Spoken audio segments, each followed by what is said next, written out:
اللہ اللہ اللہ۔ باب 18 قدر خیر و شر۔ قدر خیر و شر کے اللہ تعالیٰ کی طرف سے ہونے کا مطلب یہ ہے کہ بندے کے افعال خواہ نیک ہوں یا بد، سب کا خالق اللہ تعالیٰ ہے، اور بندے فاعل و کاسب ہیں، اور کسب پر جزا اور سزا مرتب ہے۔ نیکی کے کسب سے اللہ پاک راضی ہے اور بدی کی کسب سے ناراض ہوتا ہے۔ تقدیر کا خلاصہ مطلب یہ ہے کہ دنیا میں جو کچھ بھلا یا برا ہوتا ہے، اللہ تعالیٰ کے علم میں اس کا ایک اندازہ مقرر ہے۔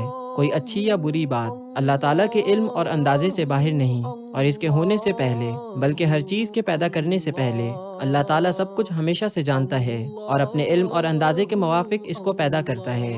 بس بندوں کے سب افعال اللہ تعالیٰ کے ارادے اور مشیت و قضاء و قدر سے ظاہر ہوتے ہیں، لیکن بندے کو اس کے افعال میں اختیار دیا ہے۔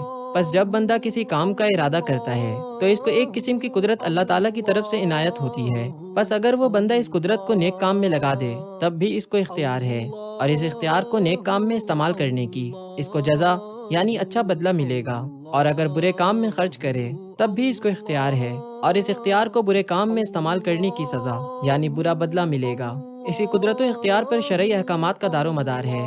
تقدیر یعنی قدر خیر و شر پر ایمان لانا تواتر کی حد کو پہنچ گیا ہے، اور اس کا منکر کافر ہے۔ لیکن اس مسئلے میں زیادہ بحث و مباحثہ نہ کریں، کیونکہ گمراہی کا خطرہ ہے اور کچھ فائدہ نہیں۔ اس لیے نبی اکرم صلی اللہ علیہ وسلم نے تاکید کے ساتھ اس بحث سے منع فرمایا ہے۔ اگرچہ اللہ تعالیٰ نیکی و بدی کا خالق ہے، مگر صرف خالق خیر یزدان یا صرف خالق شر ارمن کہنا کفر ہے اور مجوس کا عقیدہ ہے۔ وہ اس طرح دو خدا مانتے ہیں، بلکہ یوں کہنا چاہیے خالق کل خیر والشر یا خالق کل شیء، ہر چیز کا خالق و متصرف اللہ کو جانے۔ ستاروں دیگر زمین و آسمانی علامات کو کسی چیز کے ہونے میں موثر حقیقی نہ جانے کہ یہ شرک ہے۔ اسباب کے درجے میں جاننا جائز ہے، یعنی مجازن اس فعل کو اس سبب کی طرف منسوب کرنا اور یہ سمجھنا کہ یہ تاثیرات ان چیزوں میں اللہ تعالیٰ نے رکھی ہے اور اسی کے ارادہ و اختیار سے ان کی تاثیرات ظاہر ہوتی ہیں، جائز ہے۔